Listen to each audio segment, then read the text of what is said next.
Je suis atteinte d'anorexie depuis l'âge de 17 ans, donc ça fait bientôt 30 ans. Et j'ai jamais perdu espoir et je voudrais montrer que y a toujours de l'espoir au bout du tunnel et qu'on peut toujours s'en sortir. Ok, tu vas tout nous raconter. D'accord. C'est parti. Bonjour et bienvenue dans un nouvel épisode de Papote et Popote. Aujourd'hui, je suis dans le 6e arrondissement et je vais rejoindre Aurélia, qui est une abonnée Instagram qui m'a contactée pour me parler de son parcours. Et Aurélia vient d'assez loin, mais je me rappelle plus de où exactement, donc on va aller la retrouver. Si vous me rejoignez sur cette vidéo, moi c'est Caroline et je teste des bonnes adresses en compagnie d'invités qui me parlent de leur rapport à l'alimentation. Alors si vous aussi vous êtes intéressé, que ça vous dirait de papoter avec moi, n'hésitez pas à me contacter directement sur Instagram ou en commentaire de cette vidéo. Allez, on y va!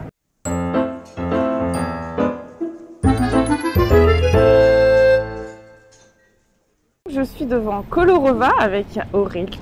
Bonjour Aurélia. Bonjour Caroline. Comment vas-tu? Ça va super bien, je suis très contente d'être à Paris aujourd'hui. Très contente parce que tu viens de... Je viens de Dordogne. Ouais, c'est pas la porte à côté. Non, 2 heures de train, mais on regrette pas le trajet. Que 2 heures? Ouais, que 2 heures de train. Waouh, je pensais que c'était plus. Non. Bah écoute, merci d'avoir fait le déplacement. Alors, est-ce que tu veux te présenter? Je m'appelle Aurélia, j'ai 45 ans, bientôt 46, et je suis atteinte d'anorexie depuis l'âge de 17 ans, donc ça fait bientôt 30 ans. Et j'ai jamais perdu espoir. Et je voudrais montrer que y a toujours de l'espoir au bout du tunnel et qu'on peut toujours s'en sortir. Ok, tu vas tout nous raconter. D'accord. C'est parti.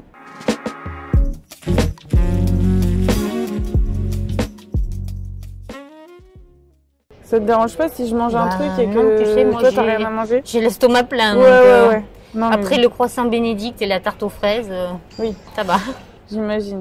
Excusez-moi mes chers abonnés, je viens de me rendre compte. Je n'avais pas posé la question à Aurélia pourquoi elle a choisi ce resto parce que pour moi ça coule de source en fait et que je suis particulièrement fatiguée parce que j'ai un rhume. Elle n'a pas choisi le resto donc c'est pour ça que je ne lui ai pas posé la question car en fait elle n'est pas parisienne Aurélia. Elle reprenait un train juste après donc je devais lui trouver une adresse proche de la gare Montparnasse et donc j'ai choisi ce resto parce que c'est un resto que je voulais tester depuis un petit moment et que je savais qu'il était à côté de la gare Montparnasse. Et en fait, Aurélia était à Paris et a vu une amie juste avant. Elle a fait le brunch de Cédric Grolet et voilà pourquoi elle ne mange pas avec moi lors de ce repas. Rien à voir avec son anorexie. Voilà, allez, je vous laisse avec la vidéo. En fait, je voulais te demander comment tu te définis comme mangeuse. Je dirais gourmet. Gourmet. J'ai toujours été gourmet en fait. J'ai grandi dans une famille où j'ai jamais pris le menu enfant au restaurant, quoi, si tu veux. J'ai toujours mangé avec mes parents, que ce soit aussi bien des riz de veau, des escalopes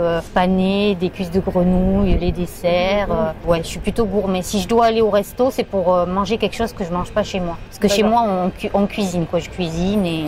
D'accord. C'est pas toujours le cas actuellement ou... Si. Maintenant, ça va. Maintenant, ça va beaucoup mieux, même si j'ai pas encore retrouvé un poids de forme complètement. Ça a été très, très, très compliqué dans le sens où, si tu veux, la nourriture, pour moi, c'est vraiment lié à l'affectif. Moi, je suis quelqu'un de HPI et j'ai des souvenirs qui datent... Tu as été diagnostiquée? Non, jamais, mais j'ai fait les tests de QI. Oui, donc tu as été diagnostiquée. Oui. Mais t'es pas la première parce que une de mes vidéos qui est pas encore sortie avec Mel, quand la vidéo sortira, elle sera déjà sortie, qui est HPI aussi. Et moi, j'avais entendu parler que y a pas mal de personnes anorexiques qui sont HPI. D'accord. Et donc moi, j'ai des souvenirs, si tu veux, qui datent de quand j'avais 2 ans, 3 ans. J'ai su lire à l'âge de 4 ans. Enfin, tu vois, et tous mes souvenirs, il y a une association avec la nourriture dedans. Par exemple, je me rappelle un de mes tout premiers voyages en Espagne, j'avais 4 ans. Je peux te dire un exemple de repas. Quand j'ai commencé, parce qu'en fait j'ai été harcelée au lycée, ça a commencé au lycée parce que, si tu veux, au collège, Aurélie, elle travaillait pas, mais elle avait des super bons résultats, mais c'était un petit collège, donc personne disait rien, quoi. C'était comme ça. Et au lycée, je me suis retrouvée dans une classe de plus de 40 élèves, et là je suis un peu passée pour la bête de foire, entre guillemets. J'étais rejetée par ceux de ma classe et les seules filles qui étaient de mon collège et qui étaient copines avec moi à l'extérieur de ma classe, elles étaient beaucoup plus menues, beaucoup plus petites, beaucoup plus minces et moi je faisais déjà 1m70, j'avais des formes et j'ai eu ce qu'on appelle maintenant le body shaming, sauf que ça se disait pas à l'époque. Ouais. J'ai voulu maigrir. J'ai voulu maigrir le jour où il y en a une qui m'a dit... Tu étais grosse? Non. Donc t'étais juste formée. Ouais, j'étais juste formée. J'étais potelée, mais j'aurais jamais eu besoin de faire un régime, quoi. Dans ma tête, pour moi, ces filles, elles faisaient 45 kilos. Donc moi, dans ma tête, je me suis mis le but de peser 45 kilos. Sauf que quand tu mesures 1m70, ça marche pas comme ça. Et puis le souci, c'est que quand tu es à 45 kilos, eh ben, tu t'arrêtes pas à 45 kilos. Tu descends à 35 et jusqu'au jour où je suis arrivée à 28. Ah ouais. En combien de temps? Les 28 kilos, c'était au bout de 2 ans quand même. Quand j'étais à la fac, je mangeais pratiquement plus, mais c'était surtout une grosse dépression en fait. Si j'étais harcelée aussi, c'est parce que j'avais une très mauvaise estime de moi. On m'a tellement répété qu'il fallait que je change, que j'étais pas comme les autres, je me sentais pas aimée et je me suis énormément dévalorisée. Parce que si tu veux associer à l'anorexie, il n'y a pas que la nourriture que je me refusais. Je me refusais tous les plaisirs. Je m'achetais rien, pas de vêtements, J'ai des souvenirs de ma mère m'amener faire les magasins, essayer de me pousser à m'acheter quelque chose. Pour moi, j'en étais pas digne. À l'époque, quand t'as perdu, que t'es descendu à 28, à l'époque, qu'est-ce qui se passait dans ta tête? Pour toi, tu considérais que t'étais anorexique à l'époque ou t'étais un peu, parce que j'avais vu, en me baladant dans un centre commercial, j'avais vu ce livre, Guérir l'anorexie par la méthode Montreux, qui est un centre au Canada. Et je sais pas, ça m'a fait un choc et je me suis dit mais c'est moi. J'ai acheté ce livre, je suis rentrée chez moi, je l'ai posé sur la table et il y avait mes parents et ma sœur et à partir de ce jour-là, tous les soirs, on a lu des chapitres du livre à haute voix ensemble et on en a discuté. Parce qu'en plus à l'époque, je sais pas, t'as pas dit ton âge. 45. À l'époque, c'était quand même très rare. Enfin très rare. Ça se disait pas. Rare, mais c'était pas connu en fait. Ouais. Moi, mes parents, ils ont jamais rencontré. T'as pas été dans le déni. Non. T'as tout de suite compris que t'avais ça. On m'a tellement répété que j'étais différente, que je me sentais différente. Donc pour moi, manger comme les autres et profiter, c'était pas pour moi. C'était comme si j'avais été faite pour vivre une vie comme ça, quoi. Pas une vie heureuse, pas une vie... Et jusqu'à très peu de temps, j'avais du mal à profiter de la vie, vraiment. Donc c'était à peu près vers tes 20 ans? Ça a commencé à quel âge? Ça a commencé à 17 ans. Sauf que là, c'était encore gérable parce que j'avais encore des copines. J'étais pas encore rentrée dans la maladie mentale, je dirais, tu vois. J'étais vraiment dans les comportements troublés. C'est-à-dire qu'il y avait la fille qui me disait que j'étais trop grosse et tout. Elle m'a appris à me faire vomir. Ah bon? Ouais. On sortait d'un McDo et je lui ai dit mais... J'avais pas calculé que c'était des beignets. C'est des beignets de quoi? Je crois de haricots. Ah ouais. Ah ouais, tiens, c'est trop bizarre. Ouais. Je sais pas si c'est c'est peut-être des asperges. C'est original. Elle disait que t'étais à 20 ans. Ça avait commencé à 17 ans. Voilà qu'elle m'avait appris à me faire vomir. Ouais, c'est ça. En sortant du McDo.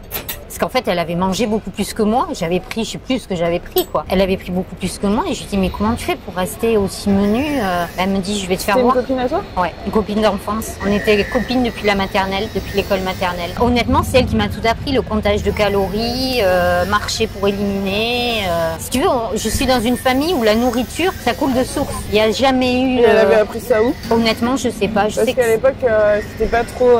Internet, tout ça, c'était... Ben ouais. Je sais pas comment elle a eu l'idée de se faire vomir. Je sais pas du tout. En tout cas, je sais que j'ai essayé, je l'ai fait plusieurs fois, mais ça m'a rendu tellement malade que, tu sais, c'est violent, quoi. Donc, j'ai carrément... T'as essayé quand même de le faire? Ouais, et du coup, j'ai plus facilement sauté des repas. J'ai sauté des repas et vu que j'étais pas bien dans ma classe déjà de base, je passais ma pause de midi et 2 au CDI en train de bosser. Et le pire, c'est que quand je voyais cette fille et que je lui disais, ah, aujourd'hui, j'ai pas déjeuné, elle me disait, c'est bien, je suis fière de toi. Sauf que, un jour, je suis devenue, si tu veux, il y a eu la transformation du vilain petit canard. Je suis devenue entre guillemets le cygne, c'est-à-dire que j'ai changé de coupe de cheveux, j'ai mis des lentilles de contact, mes formes sont devenues plus harmonieuses, ce qui est normal. Et là par contre, ces filles qui me disaient que j'étais trop ronde et tout, sont mises je pense à m'envier un petit peu et à me détester. Me détester parce que j'attirais les regards. Et donc là, elles ont commencé à m'appeler tronche d'anorexo.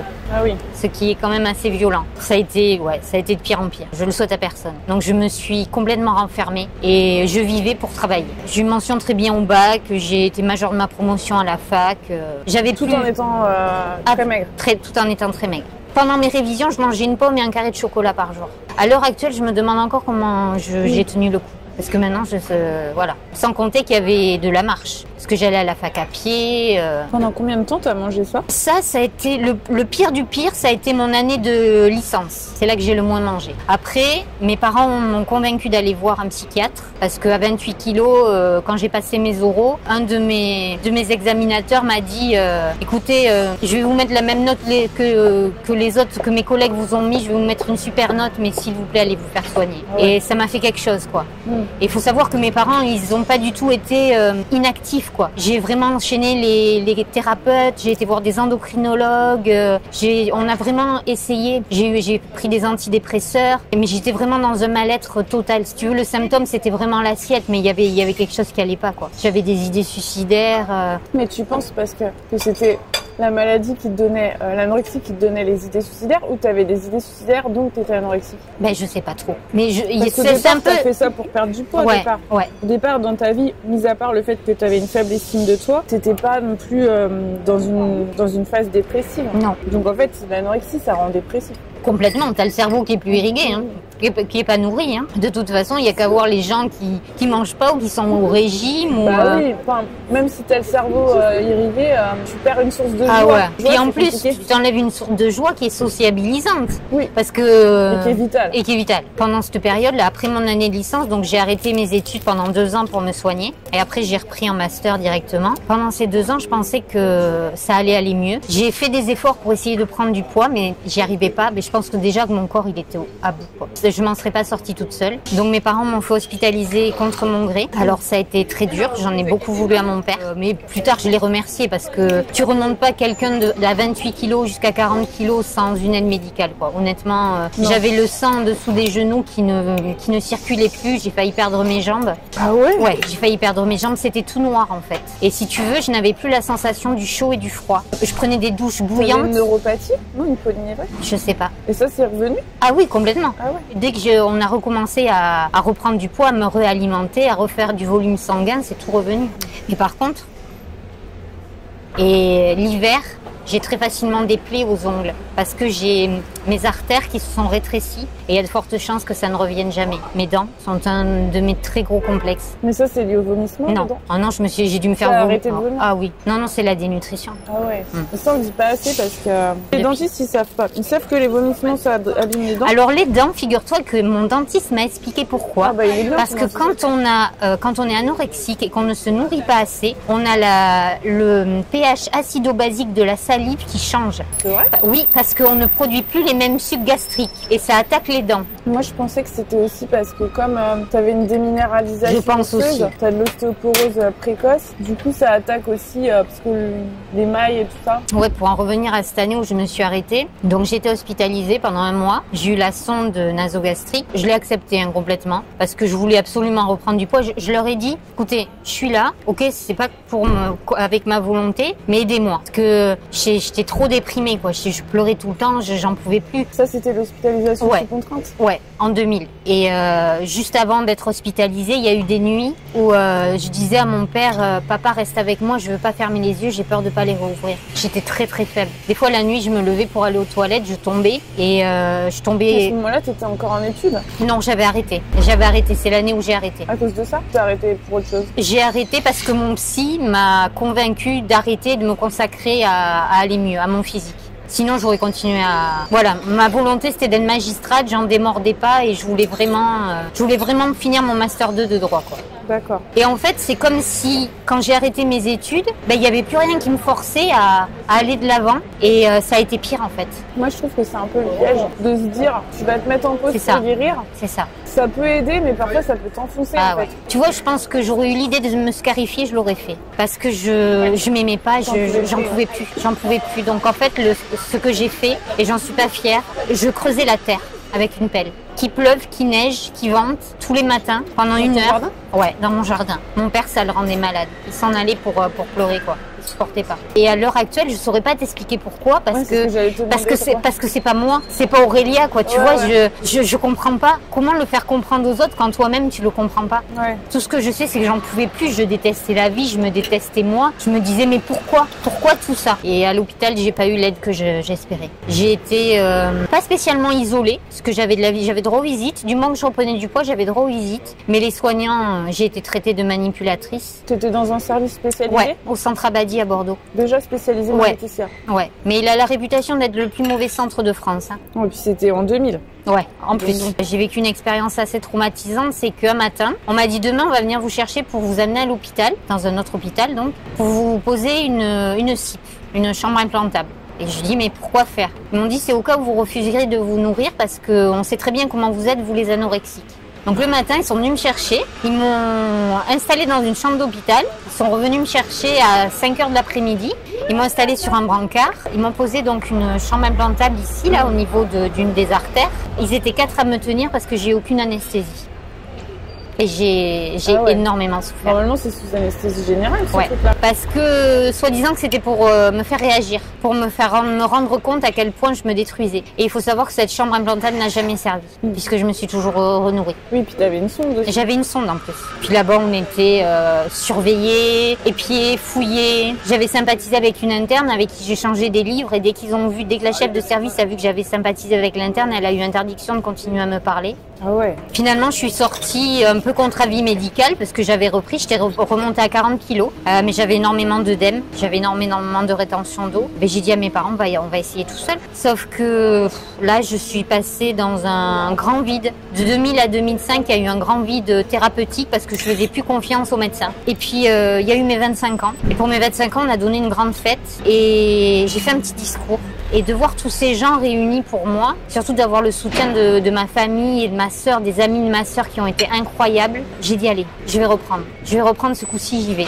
Et j'y suis allée. Et j'ai repris. Et j'ai remangé. Et là, j'ai connu la faim extrême. Enfin, je savais... Oui, mais sans aide du tout? Même non. Pas une piscine? Non. Et là, j'ai connu la faim extrême. Sauf que je savais pas que c'était de la faim extrême. Ça se disait pas, ça se connaissait pas. Et là, j'ai commencé à avoir peur. J'ai commencé à avoir peur parce que j'ai dépassé les 45 kilos, j'ai dépassé les 50 kilos et j'ai repris un poids super, quoi. Et j'étais en forme, j'ai passé le plus bel été de ma vie.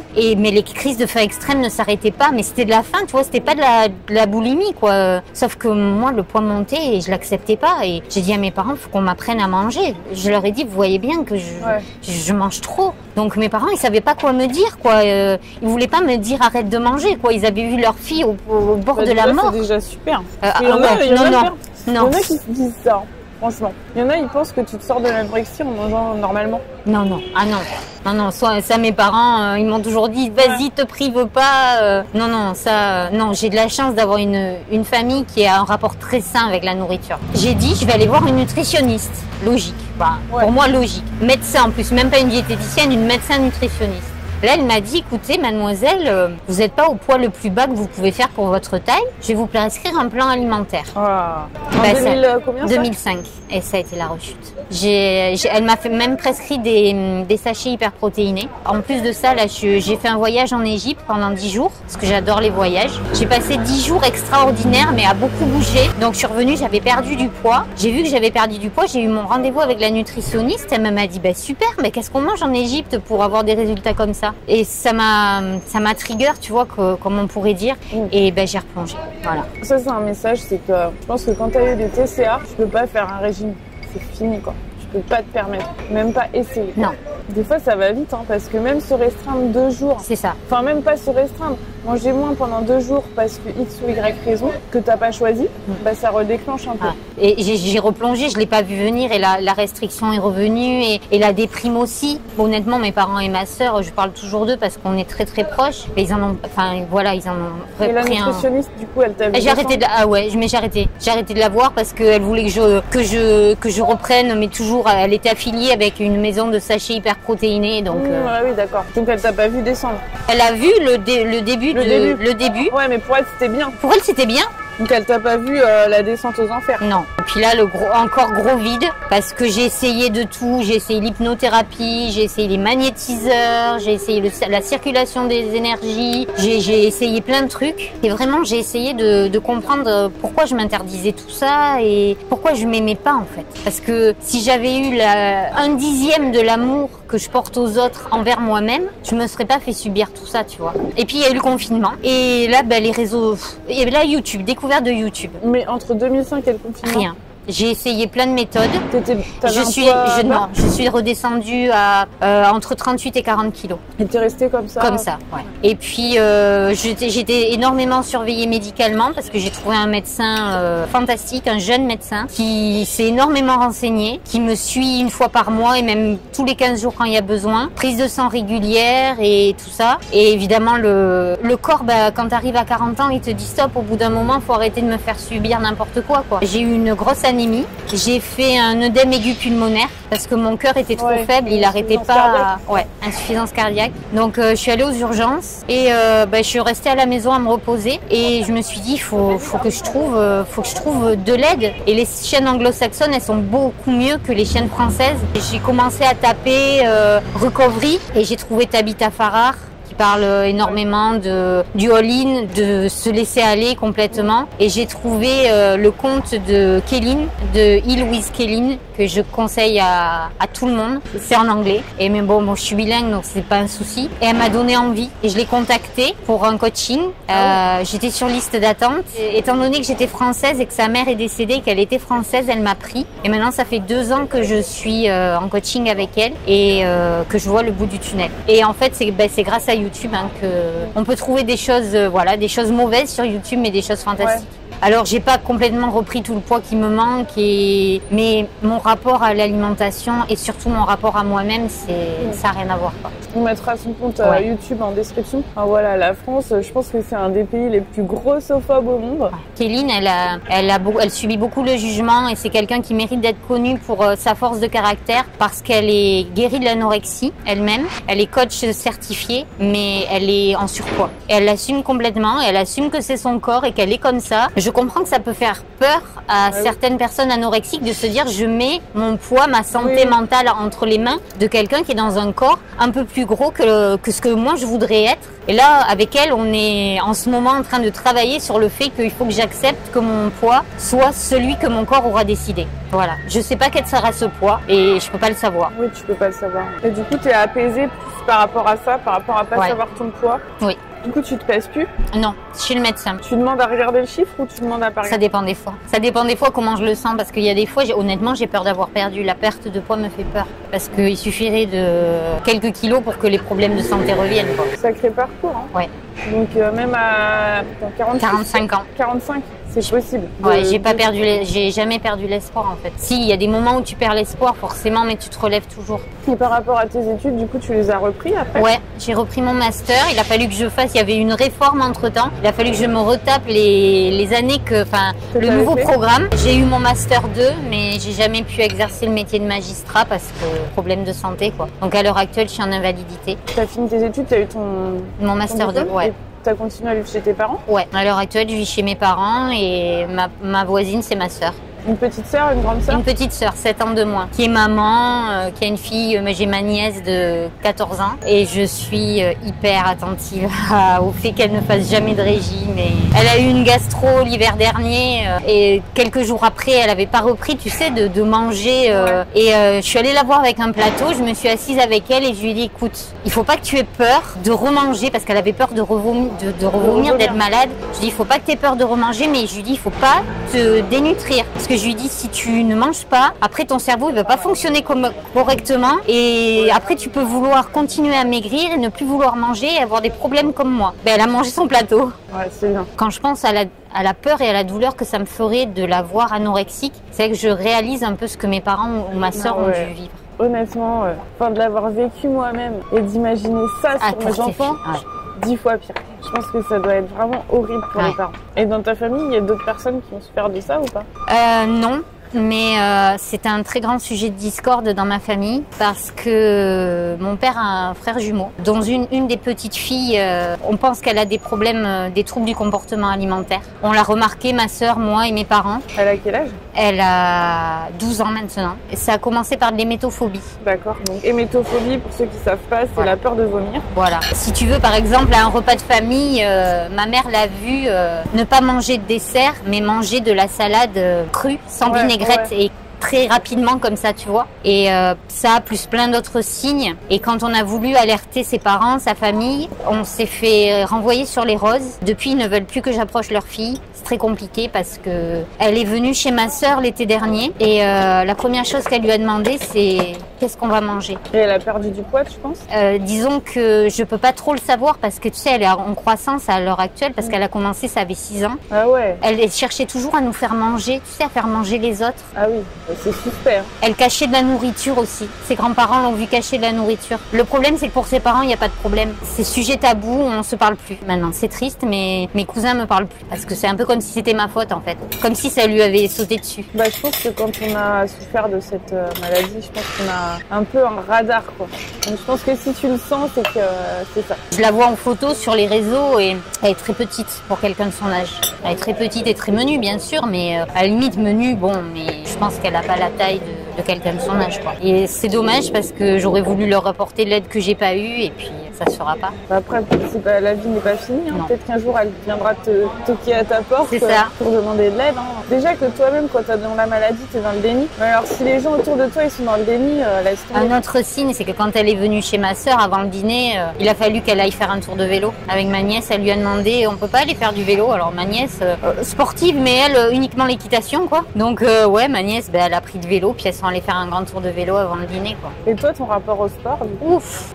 Je suis accro au sport. Moi maintenant. Maintenant, si tu veux, le sport, c'est mon défouloir. Ça me fait du bien. Mais je me suis fait du mal avec le sport. Je me suis fait du mal avec la natation. Je nageais énormément. Je nageais plus de 3 km par jour. Tous les jours? Tous les jours. Sauf Noël et jour de l'an parce que les piscines sont fermées. Et le 1er mai aussi des fois? Ah oui? Je sais parce que moi j'ai déjà galéré à trouver une piscine ouverte le 1er mai. Toi aussi, t'as eu des problèmes avec le sport? Ouais, bah moi j'ai fait de la natation parce que la course à pied ça m'a fait des fractures. Donc après je me suis rebasculée sur la natation, mais c'est moins pratique que la course à pied parce qu'il faut que la piscine, il y a des horaires. C'est ça. Donc bon, le 1er mai, j'ai déjà traîné mon mari à l'autre bout de Paris pour traîner une piscine, la seule piscine de Paris qui était ouverte. N'importe quoi. Puis attends, tu connais beaucoup de personnes qui vont le 24, juste avant de faire réveillon de Noël, qui vont se taper 3 km de natation parce que... Franchement, mais moi quand je vois ça, je me dis c'est des gens qui sont... Ou alors c'est des gens très seuls, qui ont rien d'autre à faire. Ouais, ou alors oui, pour moi c'est des gens qui ont des troubles alimentaires quoi. Ouais. Oui, parce qu'il y a... Et t'as fait autre chose que de la natation? Ouais, j'ai fait du sport en salle. Au pire de mon addiction au sport, je faisais natation le matin, vélo sur la route en début d'après-midi et fitness le soir pendant 2 heures. J'ai fait jusqu'à 6 heures de sport par jour. J'ai fait du sport avec une cheville cassée. Je l'ai jamais su, enfin j'avais très mal. Ouais. Et un jour, avec une entorse, j'ai passé une radio et on m'a dit mais votre cheville elle a été cassée là. Je dis ah bon? Ben oui, elle a été cassée, elle a pas été ressoudée correctement, c'est pour ça que vous avez mal souvent. Mais t'as encore mal alors qu'il est? Ouais, j'ai des douleurs chroniques. Mal soudé quoi. Bah oui, non mais des fractures.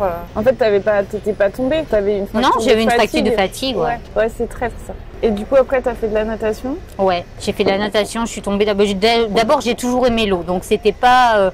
c'était pas vraiment. Mais après, j'ai trouvé que la natation, tu te dépensais énormément. Oui. Donc, Enfin, la natation, c'est bien parce que tu transpires pas, donc même quand il fait chaud, c'est vrai. T'es pas... Enfin, tu peux le faire même s'il pleut, c'est couvert. Et puis, je trouve que c'est cardio, mais t'as moins l'impression, en fait. C'est vrai. Je pense que c'est parce que t'es dans l'eau et que du coup t'as pas cette espèce de transpiration.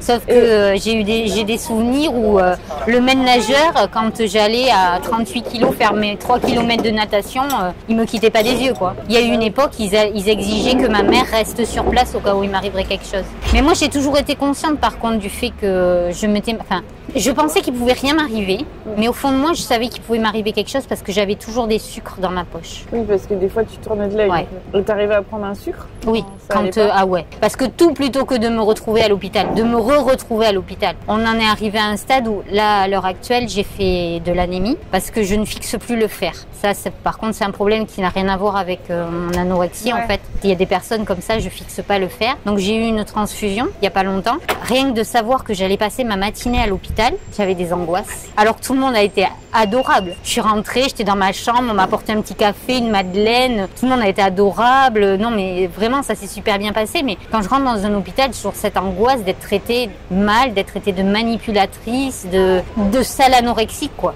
Ouais. J'ai jamais eu honte de ma maladie, jamais. Et je sais que c'est mal vu, mais c'est comme ça. Et du coup, actuellement, t'as encore un rapport compliqué avec le sport? Je dirais oui et non, parce que quand je m'en vais quelque part, je fais pas de sport et c'est ok. J'ai quelque chose à faire, je fais pas de sport et c'est ok. Mais si j'ai ma routine, enfin, je fais mon sport. Si t'es chez toi, voilà. c'est tes jours, t'arrives pas à ne pas le faire. Voilà. Si je suis chez moi, je vais faire mon sport et j'arrive pas à ne pas le faire. Parce qu'il y a quelques années, je suis allée voir une copine ici à Paris et on a été à la piscine judaïque. Ah oui, tu pouvais pas. Non. Alors que maintenant, voilà, t'es à Paris, il y a autre chose à faire que d'aller à la piscine. Une piscine, c'est une piscine, quoi. C'est vrai que si on y réfléchit bien, c'est quoi 1 heure de sport dans une vie? C'est rien. Enfin, je veux dire, si tu la fais pas, tu vas pas en mourir. Si tu manges un gâteau, c'est quoi un gâteau dans une vie? C'est pas ça qui va te faire prendre 10 kilos. Ouais, mais c'est des croyances erronées. Ouais. Et puis, de toute façon, après 1 heure de sport, oui, mais quand t'es à 6 heures de sport. Ah oui. Là, c'est sûr que si tu t'enlèves 6 heures de sport, je pense que, oui, potentiellement, t'as vraiment brûlé beaucoup de calories. Faut arrêter de croire que parce que, tu sais pas, tu vas marcher, allez, même tu vas courir, tu vas te faire ton footing de 40 minutes, ça ne devrait pas justifier le droit de manger. Non, bah non. Parce que le jour où si un jour t'es handicapé. C'est ça. Mais dans ces cas-là, les handicapés, ils mangent pas. Ils mangent plus. C'est pareil, de la même façon que c'est pas parce que tu as retrouvé un poids qui est correct qu'il faut arrêter de te faire plaisir et d'arrêter de manger. Parce que tout le monde se fait plaisir avec la nourriture et tout le monde mange. Bah oui. Y compris les personnes grosses. Y compris les personnes grosses. Et quelque chose que je déteste, c'est que j'ai de la chance parce que on ne le fait pas chez moi, c'est de regarder ce que les gens en surpoids mangent, que les personnes grosses mangent. Ah oui. Parce que j'en parlais l'autre jour avec ma mère et je lui disais, au fond de moi, j'ai peur de prendre du poids parce que j'ai peur qu'un jour on me juge pour ce que je mange. Et elle me dit, mais qui fait ça? À part quelqu'un qui n'est pas bien lui-même dans sa peau. Sur les réseaux. Ouais. Qui fait ça à part quelqu'un qui n'est pas bien lui-même dans sa peau? Parce que ma mère me dit, moi, une personne grosse, elle mange ce qu'elle veut. Si elle veut manger de la salade, elle mange de la salade. Si elle veut manger un burger, elle mange un burger. Les gens qui disent ça, c'est qu'ils ont, je pense qu'ils ont peur d'être gros. Donc ils essayent de voir ce que les gros mangent pour pas faire pareil, pour pas être comme eux, tu vois. Alors que bah non, parce qu'il y a des gens gros qui mangent ultra sainement. C'est comme quand on critique ton corps, je pense que c'est aussi parce que, les gens qui critiquent le corps des autres, je pense que c'est parce qu'ils sont pas en paix eux-mêmes avec leur corps à eux. Moi, ce que j'ai pensé, c'est que moi, souvent, on m'a dit ouais, t'es enceinte, alors que je l'étais pas, tu vois. Et tu l'as pris comment? Bah moi, c'est mon complexe, ouais. Donc moi, à chaque fois, je suis au fond du trou et tout. Et bizarrement, c'est toujours des femmes qui me disent ça, tu vois. Et en fait, je pense que d'un certain côté, si elles voient une fille avec du ventre, mais qui n'est pas enceinte, peut-être que ça les rassure. En se disant, ah, elle est pas enceinte. Ah, bon, bah, ça va. Alors, ça veut dire que, j'ai de la marge, c'est bon, moi aussi, je peux être comme ça. Ouais, c'est ça. Je pense que c'est ça, ce qui se passe dans la tête. Parce qu'honnêtement, c'est ce qui se passe dans ma tête à moi, sauf que moi, j'ai un filtre. Je vais pas sauter sur une meuf à lui dire t'es enceinte. Passé un temps, moi, je regardais à la télé, je regardais le ventre des femmes. Et je me disais, ah, mais elle est belle, tu la trouves belle.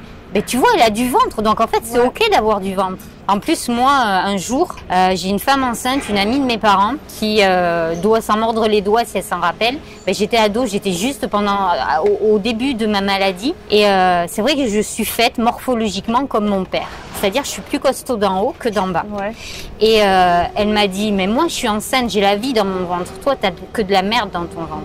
Elle t'a dit ça? Elle m'a dit ça. Elle m'a dit, t'es comme ton père, tout dans le ventre, rien dans les jambes. Et c'était violent, ouais. Et je pense que pour dire ça à quelqu'un, dites pas ça. Ça devait être les hormones. 25 ans. Ça devait être les hormones. Ouais, non. Mais même les hormones, c'est non. Pas tout, franchement. Bah, je comprends que ça t'ait bien enfoncé encore plus dans la maladie. C'est ça. Maintenant que je suis bien avec moi-même, tu vois. Hier, je suis fière de le dire. Je me suis fait un grand plaisir. Je suis allée au Palace du Meurice m'offrir un dîner. Donc quand tu vois. Encore Cédric Grolet. Ouais. Mais hier aussi. Ouais, je voulais vivre une expérience extraordinaire et j'étais heureuse parce que j'ai pas pris des légumes vapeur, parce que j'ai pris ce qui me faisait plaisir, j'ai pas pensé une seule fois aux calories, j'arrive à me faire plaisir, à flâner, à profiter du moment présent, à ouvrir les yeux, voir les bâtiments, mais il faut encore maintenant, j'en suis consciente que j'arrive à me persuader que je dois laisser mon corps prendre le poids qu'il a envie de prendre. Ouais. Voilà, c'est vraiment tout ce que je me souhaite et tout ce que je souhaite à tout le monde en fait. Et là, tu considères que ta vraie guérison, elle a commencé quand? En 2022, quand j'ai commencé à travailler avec Eline, qu'on a commencé à déconstruire tout ce qu'elle appelle la diet culture. Et voilà, et puis quand je l'ai rencontrée, parce qu'on est devenus amis et elle est venue passer une semaine chez moi au mois d'août dernier. Ça m'a fait un bien fou parce qu'elle a une joie de vivre exceptionnelle et par contre elle a pas été ma coach à la maison. Ça a été vraiment mon amie. On a profité de bons moments, on a fait des balades à cheval, on a fait des restos, on a fait plein de choses. Ça m'a montré que je suis une personne en dehors de mes TCA. Ouais. J'arrive à reavoir une identité, quoi. Un petit exemple, maintenant c'est encore rare parce que bon, je suis assez vite fatiguée le soir et tout, mais quand je fais des sorties avec ma sœur et son compagnon, lui ça fait pas très longtemps qu'il me connaît mieux. J'ai l'impression qu'il découvre que je suis une personne drôle, que je suis une personne qui aime rire et c'est pas quelque chose que tu associes au TCA, ça. Et du coup, comment tu vois la suite? La suite, il y a quelques temps de ça me faisait peur. Ça me faisait peur parce que je me voyais pas capable de vivre. Quand j'étais au plus bas, pour moi, ma vie n'avait aucun sens sans mes parents. Parce que je vis toujours chez mes parents et que j'ai pas de boulot, j'ai pas de copains. J'ai que ma sœur et ma sœur, c'est pas son boulot d'être mon infirmière à vie. Ben maintenant, ça va suivre son cours, quoi. Je vais continuer de me rétablir physiquement. Et puis, quand le moment sera venu, je vais trouver un boulot dans le milieu juridique. Et puis, au départ, ça sera grâce au statut d'handicap, donc j'aurai sûrement un temps aménagé. Je suis lucide. Je peux pas passer du noir au blanc en un jour. C'est pas possible. Mais petit à petit, je me visualise avoir ma vie, mon chez-moi, mon chien, passer si j'ai envie chez le traiteur italien, me prendre des pâtes, rentrer chez moi, me faire une série, voilà quoi, voir des amis.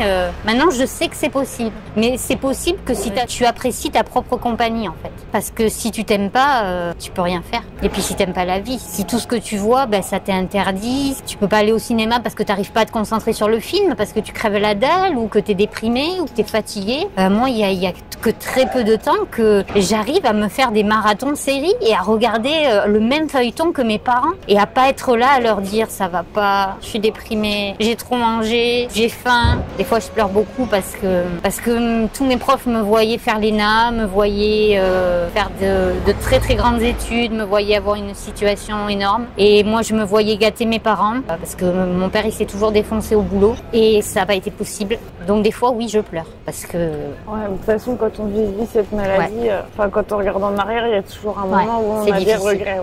Je comprends. Tu vois, des fois, je passe par ces moments aussi avec Kéline de me pardonner. Me pardonner ce que je me suis fait vivre et ce que j'ai fait vivre aux autres. Parce que, tu vois, quand j'avais 20 ans, là, que j'étais au pire de la maladie, ma sœur, elle était à juste ado. Et on partait en vacances ensemble. Et j'étais censée être la grande sœur. Mais c'était elle, la grande sœur.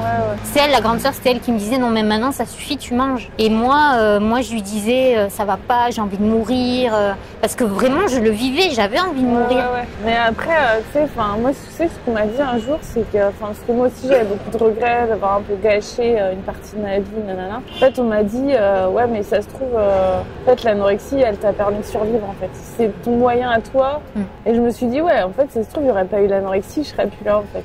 Et c'est ça en fait. C'est bizarrement les gens peut-être voient pas la maladie comme ça, mais l'anorexie c'est pas du tout une tentative de suicide en fait. C'est une tentative de survie. Avec les moyens que t'as. Voilà, c'est ça. C'est très compliqué. De toute façon, c'est pas pour rien qu'on dit anorexie mentale. Au début, vu que t'as commencé en disant que t'étais gourmette, moi je veux savoir c'est quoi ton plat préféré, ta cuisine préférée, ton dessert préféré. Ma cuisine préférée c'est la cuisine italienne parce que ma mère est d'origine italienne.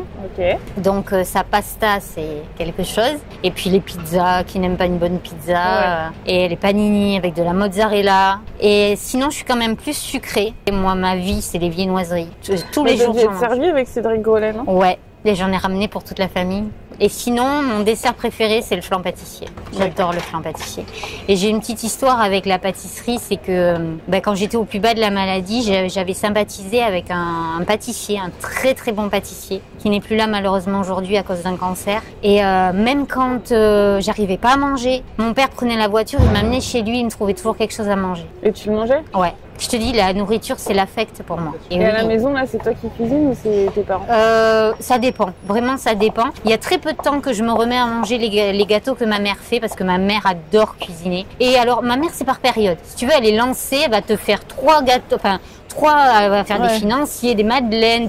Alors, les jours où elle est lancée, elle en fait à flopper. Et puis après, elle en a marre, elle a pas envie d'en faire. Mais c'est très souvent qu'on mange des crêpes, qu'on mange... elle cuisine beaucoup. On a la chance d'avoir un jardin, un poulailler. À la maison, on a tous les fruits et les légumes de saison. Donc, t'as pas besoin trop d'aller au marché? Non. Et sinon, en ce qui concerne manger quoi, je mange de tout à part le poisson parce que je suis allergique. Sinon, je suis pas... Après, je respecte les personnes qui sont véganes ou végétariennes. Je respecte complètement. Mais pour moi, de base, l'homme est carnivore, quoi. Ouais. Donc, je dis pas que je mange de la viande tous les jours parce que c'est pas spécialement mes goûts. Mais moi, je considère qu'il faut manger ce qui fait plaisir. Oui, bah oui. Je juge pas les personnes pour ce qu'elles mangent et j'en attends de même d'elles, quoi, en fait. Et t'as des interdits alimentaires, je sais pas, religieux? Non. Sinon, j'ai un petit problème avec le foie gras de canard parce que à l'époque où je me faisais vomir, c'était après les repas, les gros repas, et il y avait du foie gras de canard. Je pense que ça m'a fait exactement comme si j'avais eu une indigestion de foie gras, tu vois. Et je peux pas. Plus ça va et plus j'aime pas trop en manger. Parce que je trouve quand même que c'est de la maltraitance. Là, pour le coup, je suis pas végane, mais enfin bon, il y a des limites, quoi. Tout dépend aussi comment c'est produit. Enfin, rien n'est blanc et noir, quoi, de toute façon. Si tu prends une vache qui a été dans son pâturage, qui a été bien traitée, qui a été élevée avec amour, et qu'un jour elle va à l'abattoir pour te manger, alors que ceux qui n'ont jamais vu la couleur du jour, t'en arrives, oui, à comprendre les véganes. Mais il faut pas qu'ils jettent la pierre sur tous les petits agriculteurs, quoi. En général, je pense que tant que tu dis pas que t'es végane, ils te laissent tranquille. Surtout là d'où je viens. Je viens de Dordogne. Les veaux sous la mer, il y a le magret de canard, il y a et il y a même dans une ville pas loin de chez moi une pancarte sur un restaurant: nous ne servons pas les véganes. Ah ouais, non, c'est violent. C'est de la discrimination. Mais oui, tout le monde a le droit de manger ce qu'il veut, de la même manière que tout le monde a le droit de croire au Dieu qu'il veut. Ouais. Bah, merci beaucoup Aurélia d'avoir participé. Merci Caroline de m'avoir écoutée. J'ai été très touchée par ton témoignage. Comme quoi, malgré les années, garder espoir. C'est vraiment un message d'espoir que tu es venu nous donner. Un message d'espoir et de chercher de l'aide partout autour de soi parce qu'au fond, on n'est jamais seul. Bah, en tout cas, le repas était délicieux. Mention spéciale, le chocolat chaud est vraiment bon, avec un petit goût de fève tonka. Ah oui. Ouais. Et pour le coup, je suis vraiment nulle à sentir la fève tonka, mais pour le coup là, je l'ai senti. Alors ça mérite d'être mentionné. Et moi, je peux mentionner que je n'aime pas la menthe dans les boissons ou dans les desserts. Et ma citronnade avait de la menthe et j'ai trouvé que ça se mariait très bien. Ah bah, tu vois, moi non plus, j'aime pas la menthe avec le sucré. Donc comme quoi, donc c'est validé. Ouais, c'est validé. Et ben, merci à vous d'avoir regardé la vidéo jusqu'au bout. N'hésitez pas à la liker, la commenter, la partager et à vous abonner. Et on se dit à une prochaine vidéo. Au revoir. Bye bye.